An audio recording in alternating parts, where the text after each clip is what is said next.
Tengo el gusto hoy de presentarles a ustedes a nombre de nuestra jefatura, la jefatura de síntesis, y vamos a hablar un poco del ecosistema de herramientas que tenemos en Colombia, algunas para situaciones especiales, algunas generadas por ley.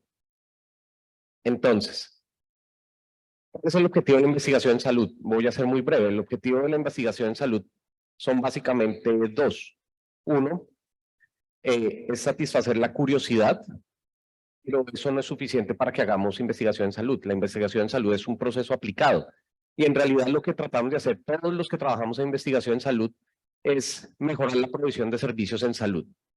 Bien sea para mejorar la precisión de un diagnóstico, un seguimiento, un pronóstico, determinar la efectividad, eficacia comparativa y la seguridad de ciertas intervenciones, o para ir a procesos de implementación. Lo importante es que la investigación en salud es un proceso sistemático, en el sentido que es un sistema establecido que permite extender el conocimiento. ¿Qué sucede? La investigación en salud necesita ser llevada al día a día que tenemos los profesionales en salud. Y entonces lo que tenemos que hacer es hacer una traslación. De esto surgió un concepto en los 70s, 80s que se popularizó y todos los que estamos aquí hoy en día conocemos, que es la medicina basada en la evidencia, con su definición claramente establecida alrededor del 92 en un consenso que salió en JAMA. Pero entonces, la medicina basada en la evidencia se condensa en esta frase. Es la aplicación de la mejor investigación disponible en el momento para la atención clínica, lo que requiere integración de la evidencia, experiencia clínica y valores de los pacientes. Pero eso es un proceso translacional. ¿Qué estamos haciendo? Tenemos todo el proceso de investigación básica, clínica, postclínica, observacional, y lo que hacemos es la traducimos, la traslacionamos a la realidad de la práctica clínica. Entonces, ahí tenemos algunas cosas que hacemos siempre y es aplicamos la investigación para informar nuestra práctica. Segundo, hacemos una calificación de la evidencia de alguna manera. Esto nos lleva a tener una aproximación a cuál es nuestra certeza alrededor de esta evidencia. Después lo que hacemos es articulamos los recursos y el contexto de la práctica, los recursos de investigación y el contexto de la práctica para poder hacerla aplicable. Y todo esto es concentro en el paciente, porque no tiene sentido hacer investigación en salud, después traslacionarla a través de medicina basada en la evidencia pensando en alguien que no sean los pacientes, ya que todos somos potencialmente usuarios. Entonces, la pregunta es, el gran paradigma de la investigación en salud es las guías de práctica clínica, basadas en la evidencia, con grandes redes internacionales, y la pregunta siempre ha sido, ¿es suficiente solo tener guías? ¿Necesitamos siempre hacer guías? ¿Hay algo que necesite más allá de las guías? Entonces vamos a mirar primero qué son las guías. Entonces, de manera general, las guías son un documento informativo que incluye las recomendaciones dirigidas a optimizar el cuidado de los pacientes. Pero en general las guías son integrales. En general, pese a que ahorita vamos a ver un poquito cómo podemos distribuir las guías tienden a ser un abordaje integral que me permite abordar todos los aspectos relacionados con un síndrome o un grupo de patologías relacionadas complejas, hacen base a revisiones sistemáticas de la literatura y se ponderan las cosas que tenemos, los beneficios y los riesgos. En ese sentido, las guías en realidad son un deber ser, es la atención esperada. En ese sentido, las guías no son una camisa de fuerza. Recordemos que las guías nos dan generalmente unas zonas entre las que nos debemos mover, estableciendo los ideales y muchas veces estableciendo varias oportunidades. Pero como todas las guías tienen ventajas y desventajas. La primera ventaja reconocida a nivel mundial y en nuestro contexto de las guías es una mejoría notable en la calidad de la atención. Esto lo resalto porque todos los instrumentos metodológicos para desarrollar instrumentos que informen la práctica clínica que vamos a ver a continuación, hacen esto. Ninguno de estos instrumentos que vamos a mostrar no mejora la calidad de atención y muchos de estos lo han demostrado. Las guías tienen la ventaja que las recomendaciones son integrales, las recomendaciones son secuenciales y complementarias dentro de ellas mismas.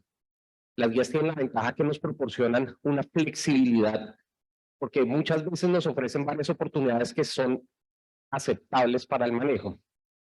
Y en Colombia particularmente, recordemos que las guías son resultado de un proceso que incluyó las cortes y en realidad las guías terminan siendo prácticamente obligatorias para su implementación, derivado todo de la sentencia TES 760 y de todas las otras sentencias posteriores.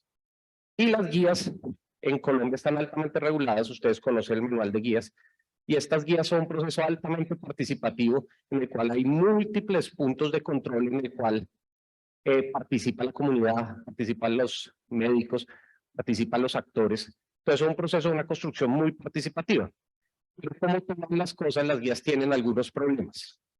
El primer gran problema de las guías de práctica clínica, que no es solo de Colombia, es que las guías son caras. Hacer una guía de práctica clínica bien hecha, como las que hacemos en Colombia, como las que se hacen en muchas partes del mundo, basadas en la evidencia, tienen una necesidad intensa de inversión de recursos y de personal. El tiempo de desarrollo de las guías es prolongado. En general, es factible hacer una guía en 12 meses o más.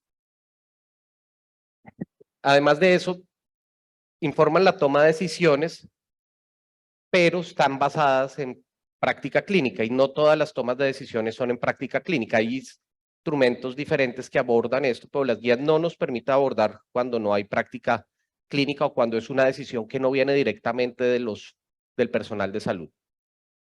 Y las guías no necesariamente, las guías de práctica clínica no necesariamente obedecen a las necesidades de la política en salud, obedecen a otras necesidades que son clínicas y son para lo que fueron instauradas. Esto nos lleva a concluir que en realidad las guías son muy útiles, son un ideal de práctica, pero no sirven para todas las situaciones.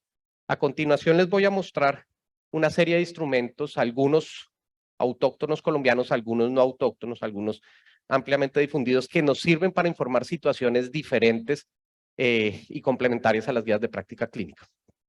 Y aquí es donde tenemos este ecosistema de metodologías basadas en la evidencia. Todas tienen en común que son metodologías basadas en la evidencia, todas tienen en común que mejoran la práctica clínica, pero todas funcionan de una manera un poco diferente, de tal manera que nos permiten abordar situaciones diferentes. Entonces, lo primero es, en general nosotros en el IEDS hemos descubierto que todas las aproximaciones que nos hacen los grupos de interés son para hacer guías de práctica clínica. Entonces, siempre nos llaman y es, yo quiero una guía de práctica clínica para tal cosa, yo quiero una guía de práctica clínica para tal cosa, yo quiero una guía de práctica clínica para tal cosa.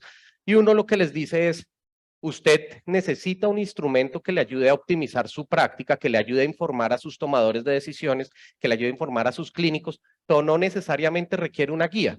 Miremos qué otras opciones tiene. Y lo que hay que hacer inicialmente es una identificación de cuál es la necesidad en salud que se tiene en este caso particular para ver si se debe resolver con una guía o no.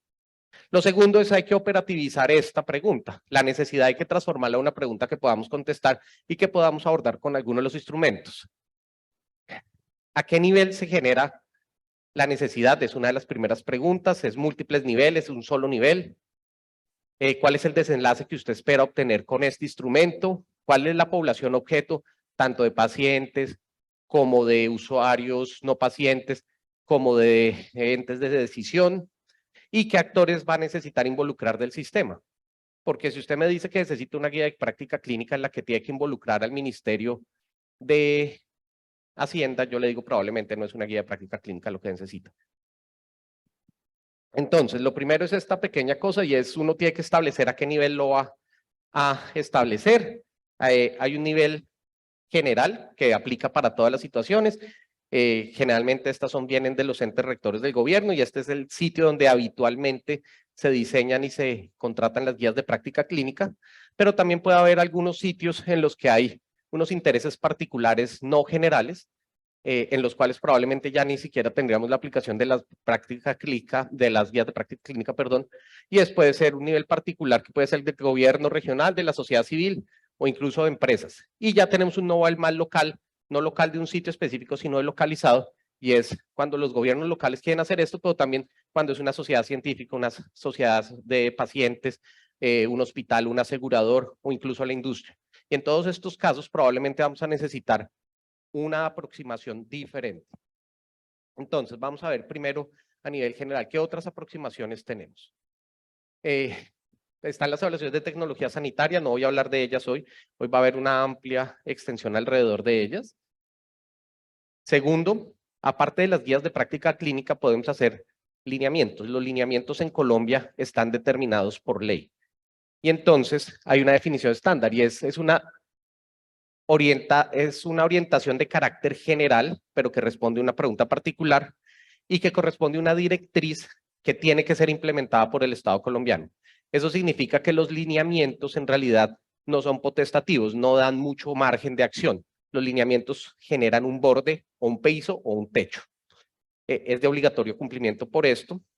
Y en general, cuando estamos hablando de atención en salud en Colombia, los lineamientos establecen mínimos aceptables. Por debajo de eso es práctica subaceptable. No es aceptable, por encima de ellos hay espacio para hacer cosas. Como les decía, en general, cada lineamiento responde a una situación específica. Muchas veces se requieren para resolver una pregunta que se aborde con lineamientos, múltiples lineamientos encatenados. Muchas veces los lineamientos van uno detrás de otro y cada uno va informando un pequeño pedacito. Y cuando hay que resolver más de una situación concreta, se requiere un grupo de lineamientos, es decir, no, muchas veces se requieren varios documentos encatenados que nos lleven a esto. Entonces, ¿cuál es uno de los ejemplos que les voy a dar?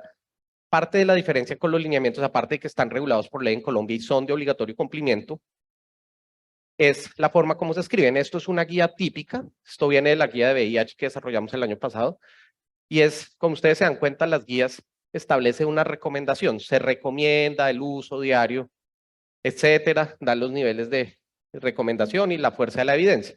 En cambio, la forma como se escribe el lineamiento es diferente. Esto viene de un lineamiento que hemos estado trabajando con la Secretaría de Salud de Bogotá, en la cual se dice, evaluar al adulto mayor por factores de riesgo de delirio. Si se dan cuenta, la forma como está escrito cambia el significado. En este caso hay una recomendación fuerte o débil, pero una recomendación. En el otro caso está dando una orden. En este caso uno podría decir que puede tener algún límite para hacer algunas variaciones. En el otro caso es un mínimo aceptable. Y eso nos lleva a esta imagen. Aquí tenemos a la izquierda la práctica clínica. Esto es toda la variabilidad que uno encontraría en la práctica clínica. Aquí en rojo tenemos un borde. Este borde corresponde a lo que se considera un mínimo aceptable. El lineamiento informa generalmente dónde está el borde. Recuerden que el lineamiento informa dónde está el borde, mientras la guía de práctica clínica siempre está por encima de ese borde. Las guías nunca ustedes van a tener una guía que no tenga evidencia adecuada, siempre van a estar encima de ese borde, pero les da a usted una opción de variación, es decir, si usted está al borde, la guía lo puede aceptar, pero también les da una opción de ir más arriba. Segundo, el sitio donde lo pueden aplicar es diferente y donde lo se pueden generar. Entonces, si ustedes tienen una necesidad de manejo integral, como la tenemos a la izquierda, en general, eso se aborda con guías de práctica clínica, manejo integral de una enfermedad o un grupo de enfermedades. Mientras que si vamos completamente a la derecha, cuando tenemos una intervención, una patología, una intervención, generalmente lo que necesitamos es un lineamiento que nos diga cómo usar cierta tecnología en cierta patología y no necesariamente necesitamos hacer una guía de práctica clínica. Y como vemos en esta zona puede haber una sobreposición. Hay algunas preguntas que se pueden responder, bien sea con lineamientos, bien sea con guías de práctica clínicas. En general, ustedes rara vez van a tener guías de práctica clínica en esta zona que quedó aquí en este círculo. ¿Por qué? En realidad en esa elipse. ¿Por qué? En esto generalmente se usan lineamientos porque se puede hacer, pero no sería un uso ideal de los recursos, invertir todos los recursos que se requieren para una guía de práctica clínica, que son no solo en las búsquedas, sino en Colombia son un proceso altamente regulado para resolver una pregunta específica que se puede resolver de manera adecuada y es de obligatorio cumplimiento con un lineamiento. Es por eso que queda esa zona ya en la que usted podría hacer una guía de práctica clínica, sí, pero posiblemente no es lo más óptimo para los recursos. Tenemos estas dos grandes aproximaciones metodológicas, las guías de práctica clínica, los lineamientos. Como les digo, podemos hacer grupos encadenados de lineamientos, pero hay situaciones especiales en las que tenemos otras opciones metodológicas que nos permiten responder otras preguntas que son igualmente válidas y necesarias para la práctica. Una cosa que les voy a especificar es la mayoría de estas opciones metodológicas que vamos a ver pueden eventualmente integrarse dentro de una guía de práctica clínica. Por supuesto, eso va a generar un aumento de los costos. Entonces, uno puede hacer una guía de práctica clínica regular, normal, y fuera de eso hacerle posicionamientos terapéuticos que ya vamos a ver ahorita qué son. Juan Carlos más tarde nos va a explicar realmente qué es lo que nosotros hacemos en posicionamiento terapéutico, pero por supuesto eso implica hacer dos procesos metodológicos que son complejos y probablemente incrementen los costos. En gran medida la limitación es los costos. Entonces, tenemos en Colombia otra alternativa metodológica que son las rutas integrales de atención, están reguladas por ley. Estas resuelven un problema diferente y es cuando quiero llegar a unos desenlaces positivos, pero necesito que los sectores diferentes se articulen. Las rutas integrales de atención no solo tratan del sector salud, sino todos los sectores involucrados en la atención de cierta situación. Generalmente se genera una ruta cuando hay una atención fragmentaria y no hay claridad sobre las responsabilidades de los diferentes actores del sistema. Y es un proceso altamente regulado también. Entonces tenemos que las RIAs definen las condiciones necesarias para asegurar la integralidad de la atención por parte de los agentes del sistema de salud y de otros sectores, infraestructura, hacienda, cualquier otro sector, y ordena una gestión intersectorial. Las rutas tienen 3 tramos que se deben implementar. El primero es una ruta integral de atención para la promoción y mantenimiento de la salud en el curso de vida y colectivo. El segundo componente son rutas integrales de atención para la gestión del riesgo. Y ya viene el tercer componente, que es la parte de la ruta integral para la atención de los eventos o desenlaces. Y estas rutas se basan en unos ejes que están claramente establecidos también. Y es, las rutas tienen que describir explícitamente los elementos claves basados en la atención, basados en la evidencia para la atención. Es decir, también son basadas en la evidencia. Recuerden que las RIAs son basadas en la evidencia, se hace un proceso de búsquedas, tiene todo lo mismo, pero tienen mucho más. Permiten la integración organizada mediante la secuenciación de diferentes acciones, fortalecen la comunicación entre los diferentes integrantes, facilita la identificación del recurso humano, la infraestructura, los recursos financieros necesarios, precisan las responsabilidades de cada uno de los sectores y de cada uno de los responsables en las rutas y especifican los resultados esperados para estas intervenciones, bien sea a nivel de salud, bien sea a nivel de desenlaces, bien sea a múltiples niveles. Otra de las opciones metodológicas que tenemos son los posicionamientos terapéuticos. Más tarde Juan Carlos nos va a mostrar cómo son los posicionamientos terapéuticos, cómo los hemos estado haciendo, en qué consiste un posicionamiento. Esto, de hecho, se hace en varios países, pero nosotros tenemos algunas variaciones que los hacen novedosos. Pero lo importante es que los posicionamientos son un proceso complejo en el cual usamos la mejor evidencia, hacemos análisis de costo-efectividad, hacemos un análisis o recopilamos la evidencia de alertas sanitarias y todo esto lo llevamos a un ordenamiento final.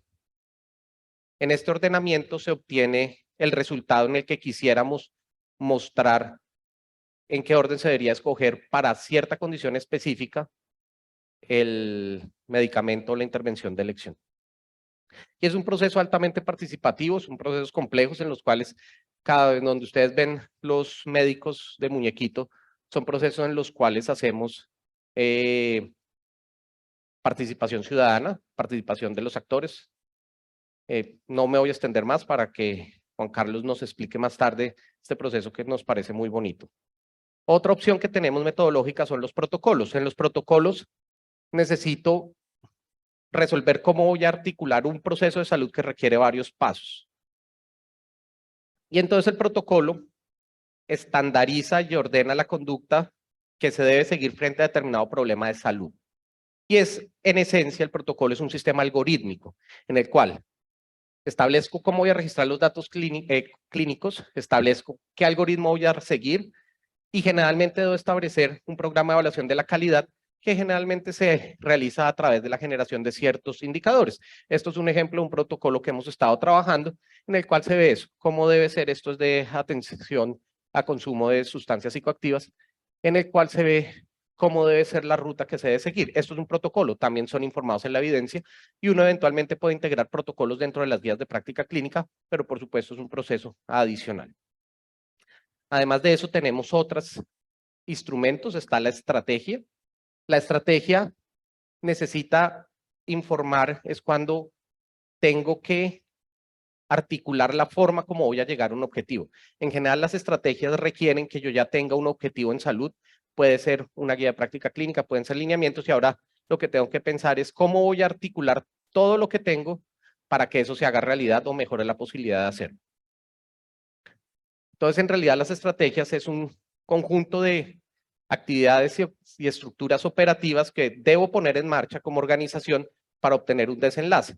Entonces, no es suficiente con decir, debo darle a los niños vacunación, sino mi estrategia tiene que incluir cómo voy a llevar las vacunas, mi estrategia tiene que incluir cómo voy a convencer a las mamás que los vacunen. Todo esto tiene que hacerlo la estrategia. Y entonces tengo dentro de las estrategias que tener unos planes de acción y una articulación dentro de estos planes. Y tenemos el nivel particular, y es otras situaciones en las cuales puedo usar la evidencia para cosas más restringidas. Una de las primeras opciones son los consensos basados en la evidencia, y entonces en este caso lo que hago es informo en la evidencia las partes que llegan a un acuerdo y expresan una posición. Entonces esto es lo que típicamente hacen las sociedades científicas, y es, se reúnen, se informa de la evidencia y sientan su posición, pero no estamos hablando de una guía de práctica clínica. Es decir, en Colombia no tiene la fuerza de ley que tiene una guía de práctica clínica, y como tal sienta una posición. En general, los consensos tienen un proceso deliberativo y de decisión que es menos estructurado que el de las guías de práctica clínica, y en general, a no ser que sean comisionados por el gobierno, los consensos basados en evidencia no son vinculantes. Es decir, si una sociedad científica hace un consenso basado en la evidencia, que muchas veces lo llaman guía de práctica clínica sin que lo sea en Colombia, porque un guía de práctica clínica es un proceso regulado, es un proceso informativo más no vinculante. Y tenemos otras opciones, entre los cuales está el estándar de práctica clínica, y es que el estándar genera recomendaciones basadas en la evidencia para un contexto particular. Por decir algo, este caso es el Hospital Universitario de la Universidad Nacional, y lo que dan es recomendaciones específicas para el manejo del diagnóstico y el tratamiento de una condición específica, pero en el contexto de este hospital. Entonces, se hace todo el proceso, es como una mini guía, pero para informar cómo se va a hacer dentro del hospital. Y esto lleva a que se tomen decisiones dentro del hospital que pueden llevar a necesitar estrategias, a necesitar otros protocolos con el objetivo de mejoramiento. Hay que tener en cuenta que los estándares de práctica basados en las evidencias son más o menos lo que hace unos años llamábamos guías hospitalarias. Lo que pasa es que las guías hospitalarias eran mucho menos estructuradas, cada hospital hacía lo que quería.